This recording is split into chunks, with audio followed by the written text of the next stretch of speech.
Hi అండి, అందరికీ welcome to Ammu kitchen world. అందరు ఎలా ఉన్నారండి? నేనైతే చాలా బాగున్నానండి. మీరందరూ కూడా ఆరోగ్యంగా ఆనందంగా ఉండాలని ఆ భగవంతుని నేను మనస్ఫూర్తిగా కోరుకుంటున్నానండి. ఈరోజు మన వ్యూయర్స్ కోసం మా ఆంధ్ర స్టైల్లో ఒక వంటకం రుచి చూపిద్దామని చెప్పి ఇలా మీ ముందుకు వచ్చానండి. అదేంటో కాదండి, కాకరకాయ పులుసు. ఈ కాకరకాయ పులుసు ఏ విధంగా చేసుకోవాలి, అలాగే దానికి కావాల్సిన ఇంగ్రీడియంట్స్ ఏంటో నేను ఈ వీడియోలో మీకు చూపిస్తానండి. మరెందుకండి ఆలస్యం, వీడియోలోకి వెళ్ళిపోదాము. ఈ కాకరకాయ పులుసు ఏ విధంగా చేసుకోవాలి, అలాగే దీనికి కావాల్సిన ఇంగ్రీడియంట్స్ ఏంటో చూసేద్దాం. వచ్చేసేయండి. పొడవుగా కట్ చేసి పెట్టుకున్న కాకరకాయ ముక్కలండి. వీటిని కొద్దిగా వాటర్లోని కొద్దిగా సాల్ట్ ఇంకా పసుపు వేసుకొని ఈ విధంగా కట్ చేసుకొని పక్కన పెట్టుకోవాలి. అలాగే సన్నగా పొడవుగా కట్ చేసి పెట్టుకున్న 2 ఉల్లిపాయ ముక్కలు, 4 లేదా 5 పచ్చిమిరపకాయలు ఈ విధంగా పొడవుగా కట్ చేసుకొని పెట్టుకోవాలండి. అలాగే కొద్దిగా కరివేపాకు, అదేవిధంగా కొద్దిగా కొత్తిమీరను కూడా తీసుకోవాలండి. అలాగే కొంచెం అల్లం వెల్లుల్లి పేస్ట్, తాలింపు కోసము జీలకర్ర, ఆవాలు, అదేవిధంగా కొద్దిగా పచ్చిశనగపప్పును కూడా తీసుకోవాలండి. కొద్దిగా చింతపండు నీళ్ళలో వేసి నానబెట్టుకుని పక్కన పెట్టుకోవాలండి. అదేవిధంగా చిన్న బెల్లం ముక్క చిన్న పీసెస్ కట్ చేసి పెట్టుకోవాలి. అలాగే రుచికి సరిపడినంత సాల్ట్ కూడా తీసుకోవాలి. కొద్దిగా గరం మసాలా, అదేవిధంగా కారం కూడా తీసుకోవాలి. కొద్దిగా పసుపు. ఇప్పుడు గ్యాస్ ఆన్ చేసుకొని ప్యాన్లోకి కొద్దిగా ఆయిల్ వేసుకోవాలండి. ఆయిల్ హీట్ అయిన తర్వాత మనము తాలింపు కోసం పెట్టుకున్న జీలకర్ర, ఆవాలు, శనగపప్పు వేసి వేయించుకోవాలండి. ఈ పప్పు వేగిన తర్వాత పొడవుగా కట్ చేసి పెట్టుకున్న ఉల్లిపాయ ముక్కల్ని అలాగే పచ్చిమిరపకాయ ముక్కల్ని కూడా వేసుకోవాలండి. ఈ ఉల్లిపాయ ముక్కలు అనేవి బ్రౌన్ కలర్ వచ్చే వరకు కూడా వేయించుకోవాలండి. పచ్చిమిరపకాయలు కూడా వేయించుకోవాలి. చూసారు కదా, ఈ విధంగా మనము అడుగు అంటిపోకుండా ఉల్లిపాయ ముక్కలు అనేవి బ్రౌన్ కలర్ వచ్చే వరకు కూడా వేయించుకోవాలండి. ఈ విధంగా వేగిన తర్వాత దీనిలోకి మనము కరివేపాకును కూడా వేసేసుకోవాలండి. కరివేపాకు వేసేసిన తర్వాత దీనిలోకి ఇప్పుడు అల్లం వెల్లుల్లి పేస్ట్ని కూడా వేసుకోవాలండి. గ్యాస్ అనేది సిమ్లో పెట్టుకొని అల్లం వెల్లుల్లి పేస్ట్ అనేది పచ్చి వాసన పోయే వరకు కూడా ఈ విధంగా మనము ఈ ఉల్లిపాయ ముక్కల్ని అలాగే అల్లం వెల్లుల్లి పేస్ట్ని కూడా ఈ విధంగా వేయించుకోవాలండి.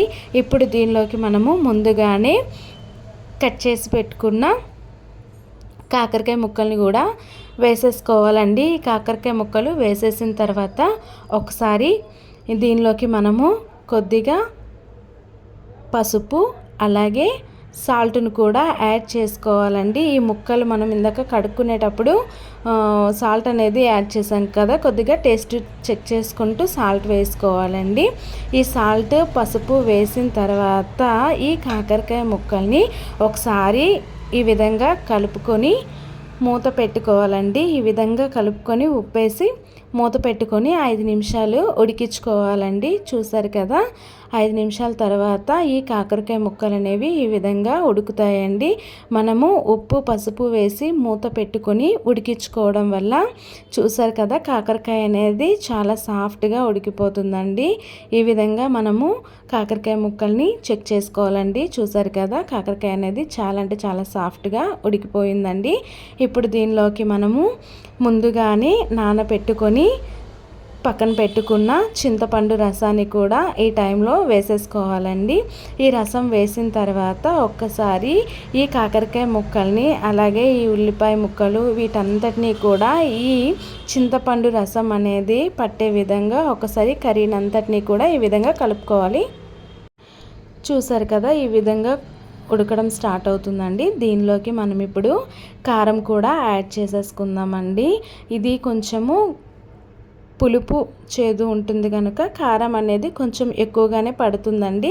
నేను ఇక్కడ కారం కొంచెం ఎక్కువగానే యాడ్ చేసుకున్నాను. మీ టేస్ట్కి తగ్గట్టు కారం అనేది మీరు వేసుకోవాలండి. ఈ కారం వేసిన తర్వాత గ్యాస్ అనేది సిమ్లో పెట్టుకొని ఈ కారం అనేది పచ్చివాసన పోయే వరకు కూడా మనము ఒక్క 2 నిమిషాల పాటు ఈ విధంగా కలుపుకోవాలండి కర్రీని అంతటిని. చూసారు కదా, ఈ విధంగా ఉడుకుతున్నప్పుడు దీనిలోకి మనము కొద్దిగా వాటర్ని కూడా యాడ్ చేసుకోవాలి. ఇంకెక్కడైనా కాకరకాయ ముక్కలు ఉడకకుండా ఉండిపోయినట్లయితే ఈ వాటర్ యాడ్ చేసుకొని ఉడికించుకోవడం వల్ల సాఫ్ట్గా ఉడికిపోతాయండి. చూసారు కదా, ఈ విధంగా ఒకసారి కర్రీని అంతటినీ కూడా కలుపుకొని మూత పెట్టుకొని ఉడికించుకోవాలండి. ఒక్క 5 మినిట్స్ మూత తీసి చూసినట్లయితే చూసారు కదా, ఈ విధంగా వాటర్ అనేది దగ్గరికి అయిపోతుందండి. అంటే కర్రీ రెడీ అయిపోయినట్లే. ఇప్పుడు దీనిలోకి మనము గరం మసాలాని అదేవిధంగా చిన్న చిన్న పీసెస్ లాగా తురిమి పెట్టుకున్న బెల్లం కూడా ఈ టైంలో యాడ్ చేసేసుకోవాలండి. బెల్లం కూడా వేసేసిన తర్వాత చివరిలో లాస్ట్ ఇంగ్రీడియంట్ అయిన కొత్తిమీరను కూడా వేసేసుకోవాలి. చూసారు కదా, అంతేనండి. ఇంకా కర్రీ అనేది రెడీ అయిపోయింది. ఇంకా యమ్మీ యమ్మీ టేస్టీ ఆంధ్ర స్టైల్ కాకరకాయ పులుసు అనేది రెడీ అయిపోయిందండి. ఇది రైస్తో చాలా అంటే చాలా టేస్టీగా ఉంటుందండి. మనము బెల్లము వేసుకోవడం వల్ల చేదనేది అస్సలు ఉండదండి. కావాలంటే ఒకసారి ట్రై చేయండి. చాలా అంటే చాలా టేస్టీగా ఉంటుందండి. రైస్తో పాటు మనం దీన్ని తీసుకోవచ్చు. మరెందుకండి ఆలస్యం, మీరు కూడా అలా ట్రై చేయండి. అలాగే మీరు ఫస్ట్ టైం కనుక నా వీడియోస్ని చూసినట్లయితే లైక్ చేయండి, షేర్ చేయండి, సబ్స్క్రైబ్ చేసుకోండి. అదేవిధంగా మీకేదైనా రెసిపీ తయారీ విధానం కావాలి అనుకున్నట్లయితే కామెంట్ బాక్స్లో కామెంట్ చేయండి. మరి ఎందుకండి ఆలస్యం, మీరు కూడా అలా ట్రై చేసి ఎలా వచ్చిందో కామెంట్ చేయండి.